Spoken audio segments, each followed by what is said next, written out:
Sa video na ito ay pag-uusapan po natin ang malakas na sinyales na posibleng swift rally ng XRP papuntang $2.80.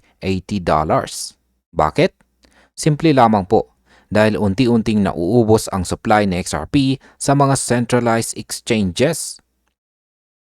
Base po sa mga datos, bumaba ang exchange holdings mula 3.95 billion tokens papuntang 2.6 billion sa loob lamang ng 2 buwan at ang Binance reserves ay halos nasa all-time lows. Ibig sabihin, mas konti ang readily available XRP. Kaya sa video na ito ay pag-uusapan po natin kung paano po nagsiset up ang market para sa potential na breakout. At ayan, simulan po natin sa ating unang katanungan kung ano po ba ang nangyari sa supply ni XRP sa mga exchanges. Sa nakarang 2 buwan, makikita po natin ang malaking pagbaba ni XRP sa mga exchanges. Mula po sa 3.95 billion tokens, bumaba ito sa 2.6 billion ang kanyang bilang. Isang 45% drop po yan. Ang Binance bilang pinakamalaking exchange ay nagpapakita ng halos pinakamababang reserves nito sa kasaysayan. Ibig sabihin, marami po ang nagwi-withdraw ng XRP sa mga exchanges at inililipat sa personal wallets o institutional custody. Kapag nangyari ito, nababawasan po ang liquidity na available para sa immediate trading.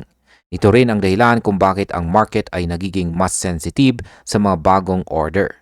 Mas maliit na supply sa mga exchanges ay magdudulot po yan ng mas malaking potensyal na galaw sa presyo kapag may demand.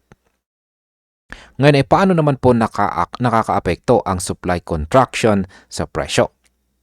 Kapag nabawasan ang supply sa mga exchanges, automatic na bumababa ang sell pressure. Hindi agad nangangahulugang tataas ang presyo pero nagiging mas madaling tumaas kapag may papasok na bagong demand. Ang reduced supply ay parang vacuum effect. Kahit maliit na influx ng buying activity ay nagiging mas impactful. Kaya ang pag-ubos ng XRP sa mga exchanges ay pinapakita ng analyst bilang isang potential catalyst para sa swift rally. Ang market ngayon ay nagiging mas sensitive sa minor fluctuations. Ang ganitong settling ay ideal para sa breakout setup at ito rin ang dahilan kung bakit si Ripple Bullwinkle dito ay nagsasabi na ang target ay ang $2.80 sa susunod. Ayan, $2.80 daw. Ngayon ay ano po ba ang technical setup na dapat po nating bantayan? Bukod po sa supply metrics, may technical factor na sumusuporta sa bullish scenario. Si Ripple Bullwinkle ay tumutukoy po sa bull pennant formation na kasabay po ng V-shaped recovery. Ang pattern na ito ay indikasyon ng momentum at potential continuation ng galaw.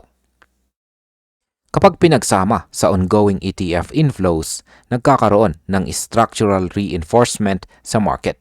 Ang technical setup ay nagsasabi na ang short-term chart ni XRP ay aligned sa on-chain movements.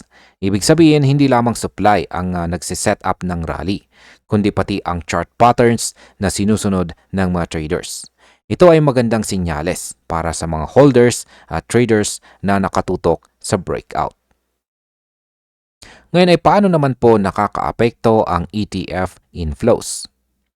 Ang mga ETF na kamakailan ay nag-launch ay patuloy po na nag-iipon ng XRP.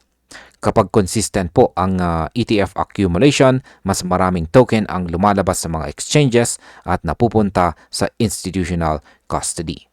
Ang supply squeeze na ito ay nagpapakita ng kombinasyon ng lower liquidity at saka steady demand.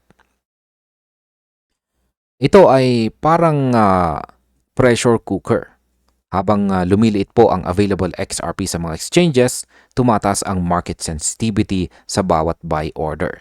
Kapag nagpatuloy ito, mas magiging feasible ang target na $2.80. Ibig sabihin, hindi po speculative lamang ang projection. Ang institutional interest at ETF stocking ay tunay na nagpapalakas sa bullish narrative ni XRP. Ngayon ay ano naman po ang sinasabi ng ibang mga market participants? Maraming participants sa market ang nagre-react sa parehong tema. Ang kombinasyon ng falling supply at saka shifting sentiment ay madalas nauuna sa malakas na galaw. Si GoU RWA ay nag-highlight na ang Binance Low Reserves kasama po ang ETF accumulation ay nagiging support sa target na $2.80. Ang Crypto Games 3D naman ay nagsabi na malinaw ang supply squeeze at consistent na pagbaba ng exchange balances. Ito po ang nagpapakita na maraming traders at analysts ang nakikita ang parehong pattern. Kung pareho po ang signal mula sa technical at on-chain perspective, nagiging mas credible ang posibleng rally. Ngayon ay paano naman po nakalink ang supply contraction sa broader outlook? Ang core ng argument ni Ripple Bullwinkle ay nasa intersection ng supply contraction at institutional demand. Ang lower exchange reserves ay katumbas po yan ng limitadong immediate sell-side liquidity. Kapag tuloy-tuloy po ang ETF accumulation, mas kaunti ang XRP na readily available sa mga exchanges. Ang technical setup, bull pennant at V-shaped recovery ay nagre-reinforce sa market structure. Pinapakita nito na ang market ay tumutugma sa fundamental trend ng supply at demand.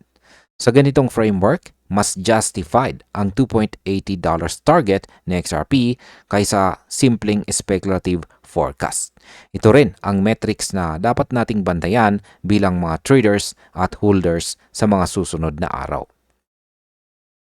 Ano naman po ang dapat nating bantayan sa mga paparating na araw?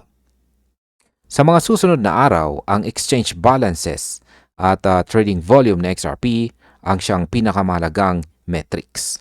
Kapag tuloy-tuloy po ang pagbaba ng supply sa mga exchanges at may steady inflow mula sa mga ETF, mas mataas po ang posibilidad ng strong price action. Pero kung magsimulang bumalik ang token sa mga exchanges, babalik ang sell pressure. Para po sa atin, bilang mga traders at holders, mahalagang obserbahan po natin ang kombinasyon ng on-chain metrics at saka chart patterns. Ang market ay sensitibo sa supply shocks, kaya bawat maliit na galaw sa mga exchanges ay pwedeng mag-trigger ng malaki sa presyo. Dito po, nakikita natin ang intersection ng technical at fundamental analysis sa real time. At bilang panghuli ay ano naman ang aking masasabi tungkol dito? Ang swift rally ni XRP patungong $2.80 ay hindi po simpleng hype o speculative projection. Ito ay kombinasyon ng reduced exchange supply, institutional accumulation at technical alignment. Kapag nagpatuloy po ang ETF stacking at limited liquidity sa mga exchanges, mas nagiging realistic ang target. Para po sa akin, ang market dynamics ngayon ay nagpapakita ng setup kung saan may mataas na probability na makikita tayo ng breakout. Hindi garantiya, pero ang mga metrics na ito ay nagpapalakas po ng case ni XRP sa bullish scenario. Kaya ang susi para po sa mga traders at hodlers ay ang bantayan ang liquidity at accumulation patterns sa susunod na panahon. At ayan, hanggang dito na lamang po tayo sa video na ito mga ka-crypto. Maraming salamat sa panunood.